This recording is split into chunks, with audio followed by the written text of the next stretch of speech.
సర్వశిక్ష అభియాన్ ద్వారా ప్రతి వ్యక్తికి చిన్నపిల్లవాడికి విద్యని కంపల్సరీ చేసే విధానం కానీ ఇవన్నీ వారు తీసుకొచ్చారు. ఈ సందర్భంగా వారి పరిపాలన దక్షతకు ఇంకో విషయం కూడా మాట్లాడుకోవాలి.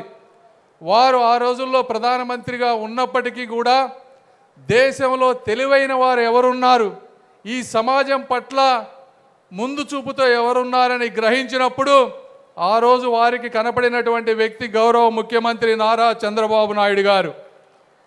దేశంలో డబ్బు లేకపోతే పీపీపీ విధానంలో రోడ్లు వేయవచ్చు అని చెప్పినటువంటి సలహా కూడా ఆ రోజు గౌరవ ముఖ్యమంత్రి చంద్రబాబు నాయుడు గారిదే.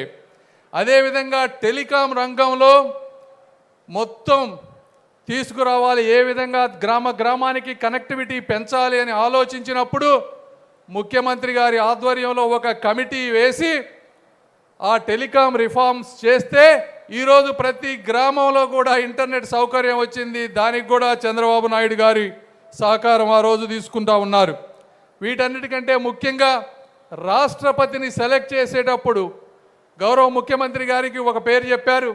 అయితే చంద్రబాబు నాయుడు గారు అబ్దుల్ కలాం గారి పేరు మీరు ఒకసారి ఆలోచించండి అని చెప్పిన వెంటనే ఇది కరెక్ట్ డెసిషన్ అని చెప్పి వ్యక్తిని మార్చి ఈరోజు ఒక వ్యవస్థకి గౌరవాన్ని తీసుకొచ్చినటువంటి నాయకత్వ లక్షణాలు ఉన్నటువంటి వ్యక్తి వాజ్పేయి గారు.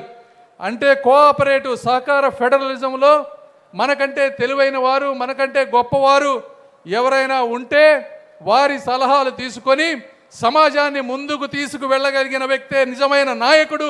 అలాంటి వ్యక్తి వాజ్పేయి గారు అని మీ అందరికీ నేను తెలియజేస్తా ఉన్నా.